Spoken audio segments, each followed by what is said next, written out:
Hoje eu quero conversar com vocês sobre uma decisão judicial que reconheceu o vínculo entre uma manicure e um salão de cabeleireiros. É isso. Normalmente a gente não faz um contrato, nem de prestador de serviço, nem de autônomo e nem o seletista com as pessoas que trabalham em salão de cabeleireiro. E isso é muito comum, principalmente nesses salõezinhos de bairro.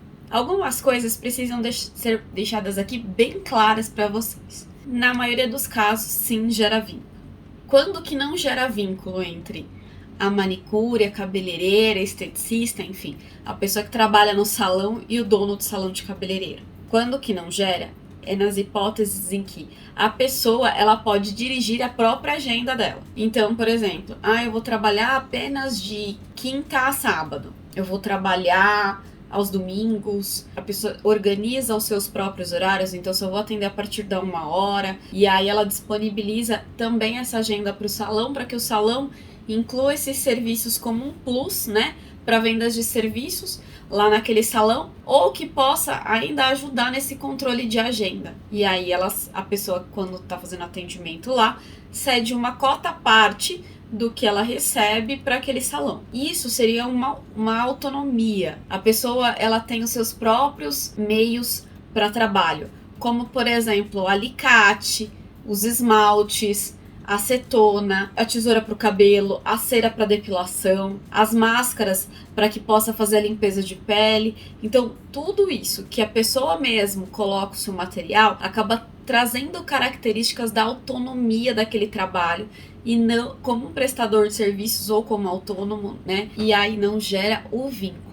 Quando a pessoa está indo no salão, ela não tem autonomia de agenda, ela não tem sua própria carteira de clientes, ela atende só os clientes do salão e ela está subordinada a horários pré-estabelecidos daquele salão e as suas faltas podem gerar aí algum problema para ela, algum tipo de sanção, aí sim, ela é seletista. E a falta de registro em carteira pode gerar um processo trabalhista da qual há o reconhecimento de vínculo e mais as demais obrigações.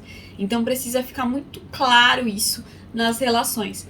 Pode parecer uma linha tênue, mas não é uma linha tênue entre uma situação e outra. Em uma situação, a pessoa está ali, um autônomo, um prestador de serviços, ele está ali com seus próprios equipamentos, aproveitando o espaço para atender os seus próprios clientes, aumentando a clientela daquele salão e vice-versa. O salão oferecendo aquele serviço vai ter também um aumento da sua clientela. Uma via de mão dupla, assim digamos. No caso do CLT, daquele que é seletista, que merece vínculos de trabalho e todas as verbas decorrentes do vínculo empregatício, aí a questão é que a pessoa ela não tem autonomia de agenda, se ela faltar ela tem punição, a pessoa atende só os clientes exclusivos do salão, ela não tem autonomia de gerência dos clientes que ela vai atender ou não. Então isso precisa ficar muito claro, para que não tenha problemas na esfera trabalhista. E aí quando tem problemas na esfera trabalhista, tudo isso vai ser levado em consideração.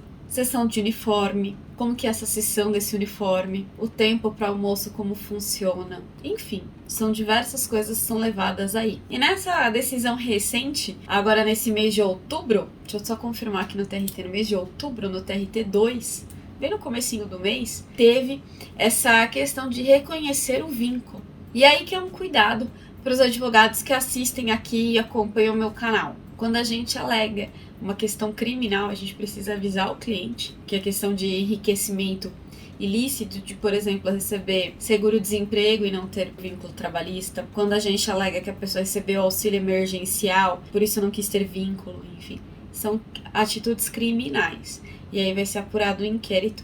E a empresa, porque detém o conhecimento técnico, digamos assim, né, detém mais conhecimento do que o empregado, ela pode responder, mesmo sendo culpa que não é considerado culpa do empregado, porque ele não tem o conhecimento e a liberalidade da empresa contratar alguém que não quer ser registrado porque está recebendo o seguro-desemprego e inclusive avisar essa pessoa que ela está recebendo o seguro-desemprego, né, o seguro-desemprego equivocadamente. A gente precisa olhar tudo de uma maneira geral para orientar não só os nossos clientes, mas também para que eles possam orientar os futuros empregados deles. Porque uma relação que começa errado, ela tem grandes chances de dar problemas. E aquele problema ser judicializado. Ou seja, entrar com uma ação. O famoso colocar a empresa no pau. É isso que pode acontecer. Então, tomem muito cuidado em relação a isso. É uma linha muito tênue para alguns, mas olhando de longe, eu espero que com a explicação vocês consigam entender a diferença entre uma situação e outra e que gerar o vínculo é muito simples, é muito fácil de acontecer. Então, tomem cuidado e consultem sempre um advogado.